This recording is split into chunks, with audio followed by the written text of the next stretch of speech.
Thanks, Jake. Your partner presses in a downward direction with both hands. So because it's down, we're going to yield down and we're going to create, actually we'll just do one hand so I can describe. We're going to make a circle here. And this hand is magnetic drawing and this hand is electric under and issuing.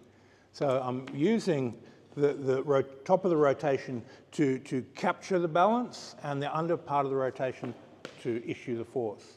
Once you've got one hand, then you can do it with two hands. And depending on how much dead weight is there, how much physical space. So let's say you went a little bit dead weighted on me, and then it's sort of like, oh, the dead weight's coming into my body. I need to give a little bit more before I pump the issue out to open my partner up. If he's very centered, then I can do it very, very centered and just stay in this space. If there's a lot of force going across, then I can adapt it to rotate and work the technique into whichever direction.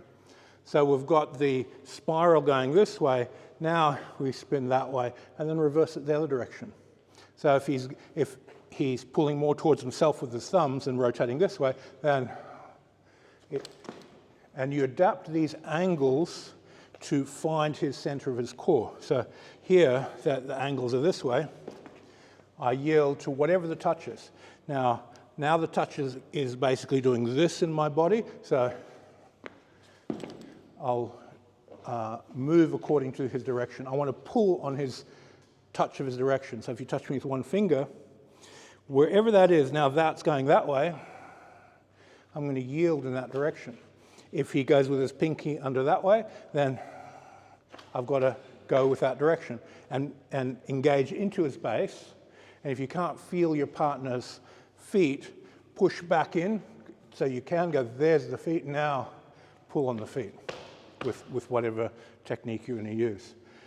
That engaging and spiraling into the structure gives you something to affect.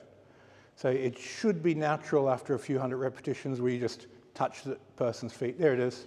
And you just get in the habit. You've got to establish a habit.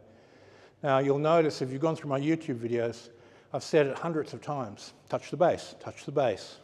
Because people just don't develop that habit straight off. You get it from day one, that's just what you do and it becomes natural. And then you don't have to mention it too much, but I still have to mention it. Okay, partner up.